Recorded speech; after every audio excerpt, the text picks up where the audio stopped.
Бар болуңуздар.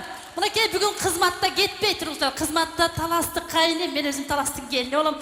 Таластык кайным Нурдун кызматта экен. Андыктан келин катары дагырдабасам болбойт. Нурдин, микрофонду сураба.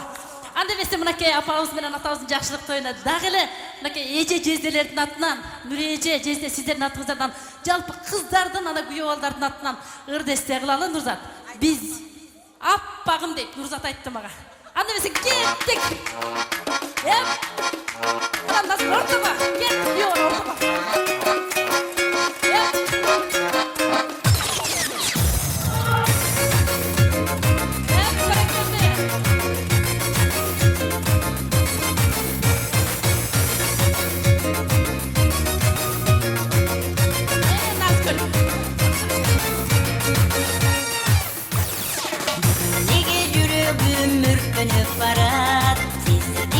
Sen mağa mahabat balın Ak yüzünden appağım özüngü baylap Günü tünü sen oylop güyüm jalında Ak yüzünden appağım özüngü baylap Günü tünü sen oylop güyüm jalında Appağım appağım sen de canlı tappadın Aralaylı gel birge sizin baktarın Appağım appağım sen de canlı tappadın Aralaylı gel birge sizin baktarım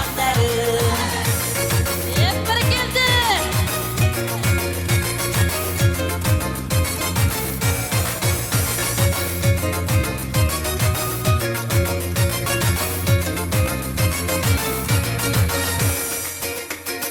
Bakıtımsın özüngü aytam ırgılıp Aşık buldum ben sana esimden tanıp Erkeletken mün özüң tap-tatlı balday Karay bergim geler tay gözümdü albay Erkeletken mün özüң tap-tatlı balday Karay bergim geler tay gözümdü albay Appağım appağım sen de canlı tappadın Aralaylı gel birge sizin baktarın Appağım appağım sen de canlı tappadın Aralaylı gel birge sizin baktarın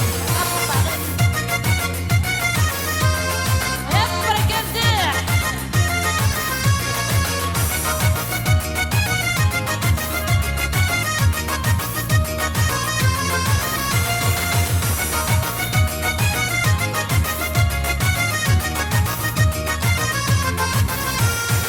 Appağım appağım sen de canlı tappadın Aralaylı gel birge sizin baktarın Appağım appağım sen de canlı tappadın Aralaylı gel birge sizin baktarın Appağım appağım sen de canlı tappadın Aralaylı gel birge sizin baktarın